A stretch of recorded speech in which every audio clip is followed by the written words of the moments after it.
Kita kembali lagi di Benang Merah, bicara soal modus, tentu kita ingin tahu seperti apa modus-modus dari praktek tukar kepala ini. Pak Beni, seperti apa modusnya itu? Jadi untuk berbicara modus,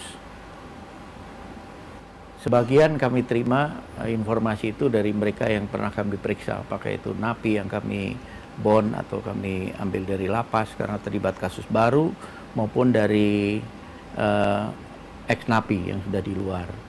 Kita banyak mendapatkan informasi bagaimana mereka bermain dengan oknum-oknum yang nakal di dalam, sehingga mereka bisa mendapatkan Oknum nakal itu siapa aja, Pak? ya tentunya yang harusnya bertugas menegakkan aturan, kemudian yang harusnya menjaga, mereka bermain dengan napi ini sehingga napi ini dapat tidak hanya bersifat kemudahan, tetapi juga dalam hal praktek-praktek bahwa yang menjalani hukuman itu sesungguhnya bukan yang seharusnya. Kemudian kalau kita sedikit mau mengulas tahapan, modus bisa terjadi ketika tahap penyelidikan, penyidikan, maupun eksekusi menjalani hukuman. Apa yang terjadi kalau kita mendengar cerita tadi dengan perubahan status, maka orang yang harusnya bertanggung jawab direktur itu diambil alih posisinya kepada cleaning service, ini salah satu contoh. Kemudian ketika masuk kepada eksekusi, tahap masuknya sendiri, tadi disinggung oleh Pak Joko bahwa ketika serah terima pada saat akan masuk, disitulah terjadi pergantian orang dan sebagainya. Jadi sidik jari mungkin masih yang asli, orang yang asli, tetapi orang yang kemudian masuk yang lain.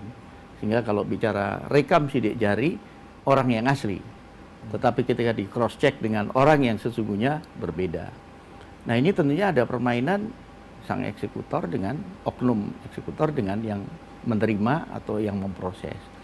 Kemudian di dalam, kami sendiri menemukan beberapa kali kasus di dalam bagaimana mereka bisa keluar dengan leluasa dan sebagainya.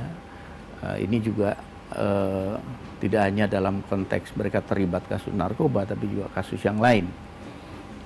Dan sudah terbukti dalam beberapa kasus yang lain, seperti Gayus dan sebagainya. Jadi ada 1001 macam modus yang bisa dilakukan memanfaatkan celah-celah, tetapi mau tidak mau harus ada bantuan atau kerjasama dengan oknum yang nakal ini. Baik. Kalau Mas Santo, Anda divonis tadi berapa tahun? Kasus judi saya kena 4 bulan 10 hari. 4 bulan 10 hari. Ya. Nah, ketika kan Anda menjalani pidana itu ada uang nggak yang ditawarkan sebagai kompensasi bahwa Anda menggantikan sang direktur itu?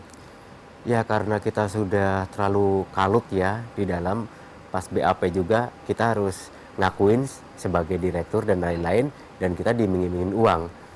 Nah, Sebentar, ketika Anda acting atau dianggap sebagai seorang manajer, biasanya dalam proses BAP itu kan ditanya dulu awal, apa sih tugas manajer? Itu ada nggak seperti itu? iya, jadi pas di BAP itu, jadi kita dikasih tahu kamu sebagai manajer dan pekerjaan kamu bla bla bla, semua itu sudah diatur. Pokoknya kamu nurut aja dah. Nanti pokoknya kamu dibayar per hari segini untuk keluarga. Anda nggak menolak, nggak bisa menolak atau gimana? Kan bukan Anda cleaning service gitu, disuruh bertanggung jawab sebagai seorang direktur itu kan jauh banget. Ya kita udah nggak bisa menolak, udah di dalam sih. Karena yang lainnya pemain itu sudah pada keluar semua, kita yang masih di dalam gitu loh. Kita masih di dalam tahanan kepolisian gitu. Tadi soal uang, ditawari kompensasi berapa? Waktu itu sekitar 5 kali gaji lah per bulannya. Gaji Anda waktu itu berapa?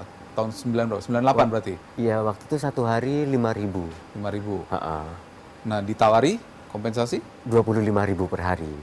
Oh, jadi 5 kali lipatnya? Iya, 5 kali pada tahun lipat. 98 itu? Iya, betul. Nah, itu uang yang nawari itu yang bayarin siapa?